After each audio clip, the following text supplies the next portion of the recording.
IPL 2025 mega auction जिसका craze बहुत ज़्यादा है अभी फैंस के अंदर, खासकर कि तब जब रिटेंशन लिस्ट सभी फ्रेंचाइजीज ने सौंप दी।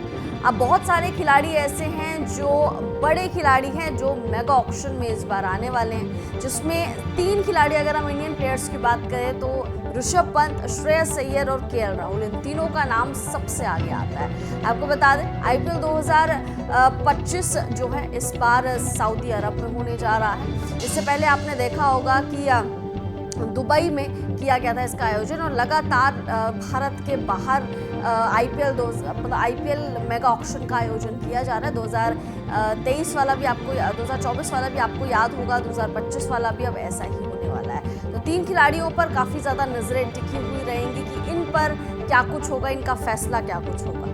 चलिए सबसे पहले खिलाड़ी की अगर हम बात करें तो वो है ऋषभ पंत। देखिए ऋषभ पंत का जो बेस प्राइस है वो है 2 करोड़ रुपए। अब ऐसा माना जा रहा है कि उनको दुगनी रकम में कोई भी टीम खरीद सकती है, और जिस टीम में वो जाएंगे और वो कप्तान बनकर ही जाएंगे, चाहे वो आरसीबी हो, चाहे वो लखनऊ की टीम हो, चाहे वो केकेआर हो, चाहे वो कोई और टीम हो, अगर जिस भी टीम में वो जाते हैं, जिस भी फ्रेंचाइजी में जाते हैं, वो कप्तान बनकर ही जाएंगे।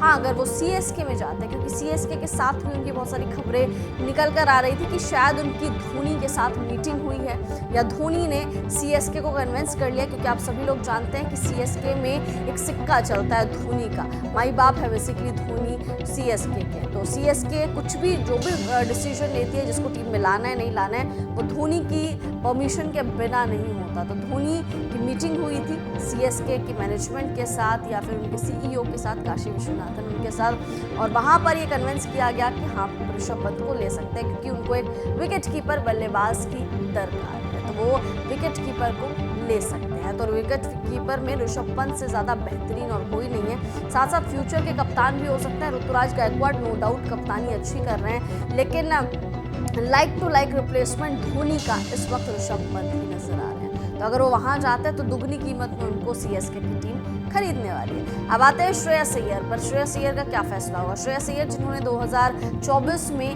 अपनी टीम को जीत दिलाई थी, यानी केकेआर को जीत दिलाई थी, और काफ़ी सालों बाद केकेआर का ये जो सूखा था, हारने का सूखा था, वो खत्म हुआ था और जीत उनके हाथ लगी थी, ट्रॉफी उनके हाथ लगी थी। तो श्रेयस अय्यर ने वो मुमकिन करके दिखाया था, पर श्रेयस अय्यर को इस बार केकेआर की टीम ने रिटेन नहीं करा।